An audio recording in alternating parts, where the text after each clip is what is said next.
Allman in the morning. Common Sense Radio. Good morning this morning, everybody. Good morning, you bunch of drunks. Good morning to you too, everybody. Good morning, you. Jamie, I listen to you every morning, and I'm not kidding you. This station is our favorite station in all the world. Thank you, Weatherman Ollie Man. And speaking of weather, Shepard Smith's doing what he was born to do, which is wander around in a panic, pointing to people shoveling snow and everything else. At least it keeps his fat mouth from running on about Donald Trump and his hatred for him. So just keep Shepard busy with stupid stuff that he's born for. Snow coverage. I hate to be so negative, but yesterday was really outrageous, this guy. Also, the news, I don't know whether this is going to be reported on the show, but he'll stuff this in between a snowplow visual. The Russian ambassador met with advisors to the Clinton campaign, too, according to the Kremlin, if you believe the Kremlin. But, you know, you look at the ambassador, though, and how could Hillary have resisted that beefcake? You know what I mean? Doug Giles, people. Come on now. Doug Giles. It's only through your show, your Clash Daily, other sources for news, would you even get that kind of intel? ClashDaily.com at Doug_Giles. Well, you know what? I know everybody, the media is going to be focused on snow, but you're focusing on the good stuff, my friend. How are you? Jamie, I was good until you played that Hillary clip. Good God, man. Can you imagine if we had 4 years of listening to that cackling lardy hagfish just dive deeper in the funnel of dementia? And oh, God. I'd like to take a moment, Jamie, and of silence and thank the good Lord that that chick is not sitting behind a desk where Bill boinked Monica. Thank you, Jesus. Okay, we're done. Is that the same? Is that the? Have you seen Disney? You a big Disney movie guy? You strike me as one, Jamie. Shush. Well, you know what? Here's the deal, though. My older kids they were raised on Disney movies, for crying out loud. I still have the VHSs and everything, buddy. Yeah, I was raised on. I wasn't much of a Disney guy, you know. I was kind of like Bugs Bunny, Roadrunner, crap blowing up. Yeah, me too. Three Stooges, poke your brother in the eye type stuff. The Disney was a little weird to me. Deer don't talk, and I was like, Dad, does deer talk? And like, no, that's bull crap. It's an anti-hunting film. It's like, well, we hate you. Yeah, well, that's true. So we protested them, of course, being the good hunters that we are. But this is interesting, man. And Beauty and the Beast. You've heard of Beauty and the Beast, correct? Of course, yes. They've injected into the mix, according an attempt rather to be politically correct and normalize homosexuality. They've got an explicitly gay dude in their new live-action remake of the beloved movie Beauty and the Beast. Gaston is the macho dude that leads, and he's got a sidekick, Jamie, named LeFou. And LeFou is on fire for Gaston. So they're actually it's actually a relationship? No, it's not. I haven't seen the movie. Thank God, it hadn't been released yet. I don't think. I don't know. I don't follow this kind of crap. We just kind of keep abreast of what's going on in the news. They created him to kind of shadow Gaston, from what I gather in the clips that we're watching. But my problem is that kids. First of all, why does everybody have to, and pardon the pun, jam sex up kids' tailpipes? Why? Why does it even have to be in there? I don't think kids at that age are developmentally capable of understanding same-sex attraction. I don't know. Yeah, I'm well, not see, a psychologist. I would love for them to just let the kids ride a bike. Let them watch a cartoon that doesn't have, a transgender or a flaming homosexual or a randy heterosexual. Can the kids not be kids anymore? Well, here's the thing, though, and because in Beauty and the Beast, I actually always assumed that dude was gay. And frankly, I also assumed that Lumiere was gay too. Or I assumed that Scar, in The Lion King, because he talked like this and his name was Scar. I just assumed that they had these effeminate characters. I'm not saying all gays are effeminate. What I'm saying is, but to actually make it like a thing. That's like going to Man of La Mancha and making it obvious that Sancho is gay. You know what I mean? No, but I agree with you. Here's what's funny is this is a conundrum, and Jamie, you might appreciate it. I haven't really wrapped my head around how I'm going to write a column about this, but so you got LeFou, and he's on fire, and he's in this children's movie. Being foisted upon kids' psyches when they're can't even figure out how to use an ATM or where to put the booger they just picked out of their nose. So anyway, they're trying to release it in Malaysia now, and guess what? the Muslims who predominate that country, who the left love to champion and talk about how them being such a great religion of peace and puppy dogs and pixie dust. They said, "Bull crap! You're not releasing that in our country," and and Disney dropped it. And this is after massive cuts. So isn't that a conundrum for the left? You Christians are bad people. You're intolerant bigots. We should let these Muslims come in by the boatloads into the U.S. Hey, they hate this film. They've banned it from the country. And from what I've seen in newsreels, they also cut your head off if you're homosexual. Yeah, I hear in Iran they're throwing tapes of the show off the roof.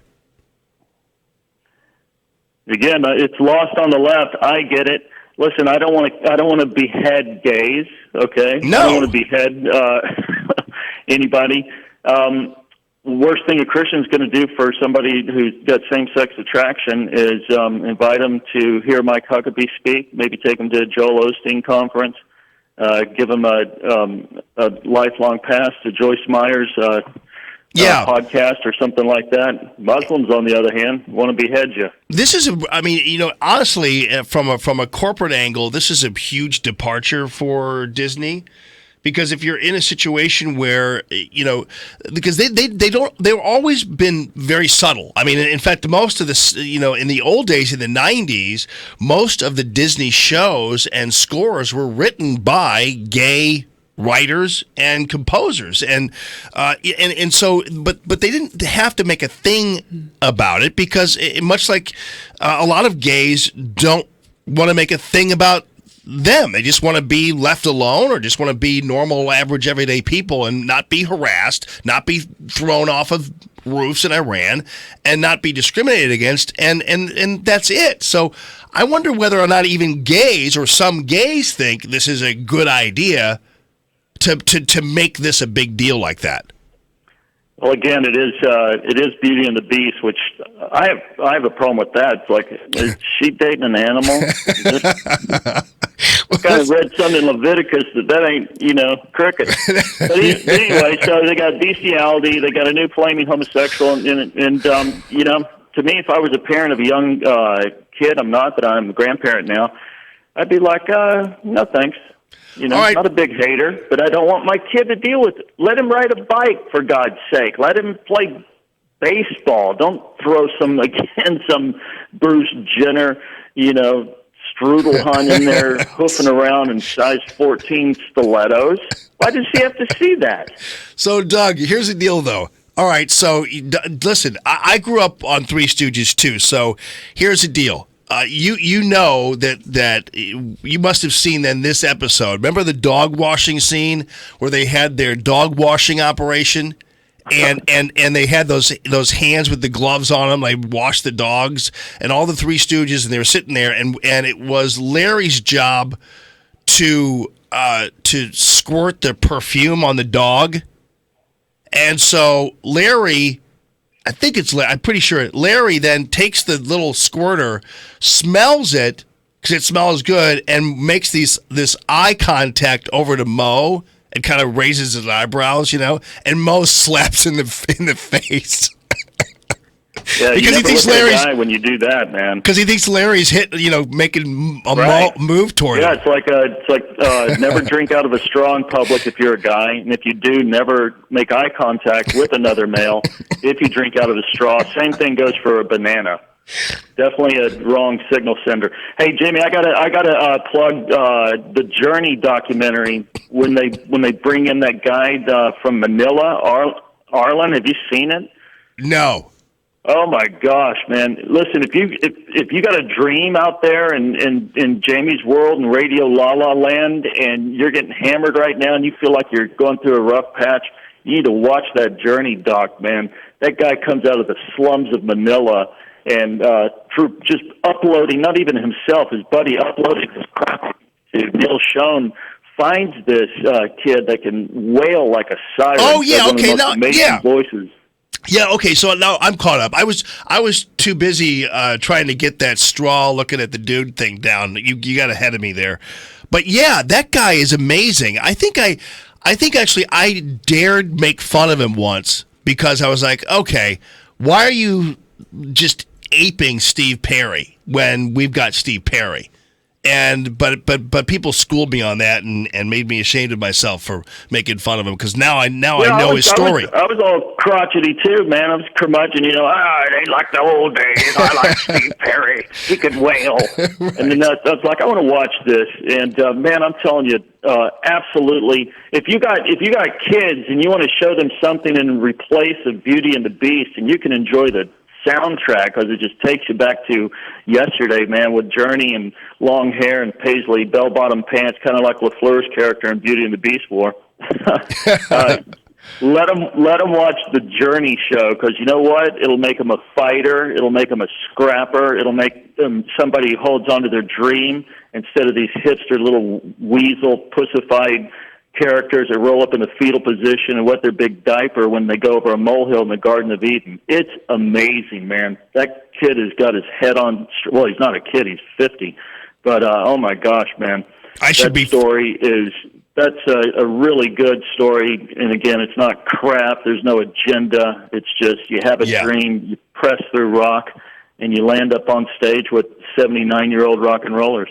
Yeah, I should be forced to watch that during Lent as penance for daring to question that dude because I really feel horrible about doing that now. So I gave up Lent during Lent. You clearly. All right, brother. Listen. And by the way, okay, let me get this straight. So if you're drinking out of a straw, do not look at another guy, right? Well, first of all, don't drink out of a straw if you're over the age of 3. Okay. Unless you're driving, and you gotta kind of be careful, and you gotta have that thing hit your mouth while you're going 95 crossing through New Mexico. Right. Okay. Banana. No, don't eat a banana and look a guy in the eye either. Okay. It's I'll make weird, sure. Man. I'm gonna make sure. I'll tell you what, buddy. You are all dude. Because check this out. Mary's on the line here. She wants to say something to you. I hope this doesn't bother you, but I've been imagining what you look like naked. So, there you go. I'm pure gold, Mary. Hey, I got another one for you, Jamie. Never take a sleeping pill and a laxative in the same night. Never ask a woman if she's pregnant unless you see a baby coming out of her at that exact moment. Also, that's it. Tips from Doug. Lifestyle tips from Doug Giles. All right, brother. Good talking to you as always, Fred. You're out of big dog. All right, you too. At Doug_Giles, ClashDaily.com. We've got to have an evening with evening with Doug Giles at some point. You're going to build that one up. Chaos. It would be chaos. It would be awesome. All right. Yeah.